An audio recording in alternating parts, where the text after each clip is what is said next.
رب کی بارگاہ میں بندہ مجرم قرار پاتا ہے۔ ابو داؤد شریف کی ایک حدیث ہے، نبی کریم علیہ الصلوۃ والسلام نے ارشاد فرمایا اذا عملت الخطیۃ فی الارض، جب زمین میں گناہ ہو رہے ہوں، جب زمین میں گناہ ہو رہے ہوں تو کانا من شاہدہا فکرہا، کسی بھی جگہ گناہ ہو رہا ہے تو جو شخص وہاں موجود ہے وہ وہاں سے جا نہیں سکتا، پھنس گیا نا۔ بعض بندہ ایسی جگہ جاتا ہے، بندہ کہتا ہے یار یہ گناہ ہو گیا، میں کیسے یہاں سے نکلوں؟ تو فرمایا وہ وہاں موجود ہے، پھنس گیا ہے، فکرہا، لیکن وہ اس گناہ کو ناپسند کر رہا ہے۔ کان کمن غاب عنہا، اب وہ ایسا ہی ہے جیسے وہ وہاں سے غائب ہے۔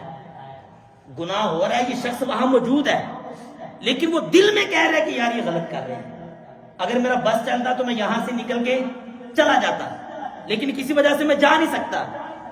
مثلا وہ جہاز میں سفر کر رہا ہے اور وہاں کوئی ایسا گناہ ہو رہا ہے آپ کے سامنے، لوگ شرابیں پی رہے ہیں یا معاذ اللہ کی ایسی کوئی زنا کی صورت ہو رہی ہے، بندہ چھلانگ تو نہیں لگا سکتا، وہاں سے کیا کرے گا؟ اپنی آنکھیں بند کر لے گا، بچنے کی کوشش کرے گا، اور وہ اس کو دل میں برا جانے، روکنے کی بھی اس کو فتنے کا خطرہ ہے، کوئی اس کی بات مانے گا نہیں، سنے گا نہیں۔ تو فرمایا گناہ تو وہاں ہو رہا ہے لیکن یہ دل میں برا جان رہا ہے، یہ کہہ رہا ہے کہ مولا یہ نہیں ہونا چاہیے، یہ غلط ہے۔ فرمایا یہ بندہ ایسے ہی ہے کہ جیسے وہاں موجود نہیں ہے، اس کو گناہ نہیں پھر ملے گا، کیونکہ اس نے اپنی حیثیت کے مطابق جو کچھ کر سکتا تھا یہ کیا کیا؟ کر لیا۔ اور فرمایا ایک ایسا بندہ ہے من غاب عنہا فرادیہا، جہاں گناہ ہو رہا ہے نا وہ بندہ وہاں موجود نہیں ہے، وہ غائب ہے، وہ کہیں دور رہتا ہے، لیکن جب اس کو پتا چلا کہ فلاں جگہ پہ گناہ ہو رہا ہے تو اس نے فرادیہا، اس گناہ کو پسند کیا۔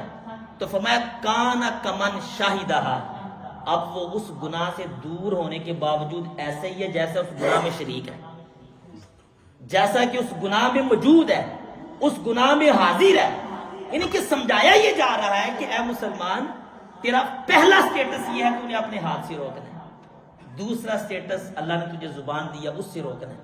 اگر یہ نہیں تو دل میں برا جان لے تو کسی نے نہیں روکا، دل میں تو برا جاننا ہے۔